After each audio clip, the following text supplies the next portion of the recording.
আজ তোমার সাথে শেয়ার করলাম একটা প্রোটিন রিচ ব্রেকফাস্ট।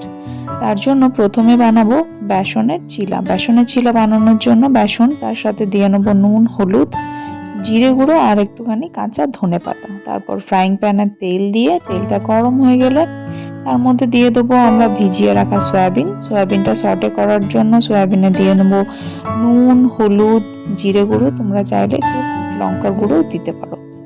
ভালো করে সটে করার পর ওটা অন্য একটা জায়গায় রেখে দিয়ে ফ্রাইং প্যানে আবার তেল দিয়ে বানিয়ে নেবো আমাদের চিলাটাকে ভালোভাবে উল্টে পাল্টে দুটো সাইডই ভালোভাবে ভেজে নিতে হবে যাতে কাঁচা না থাকে।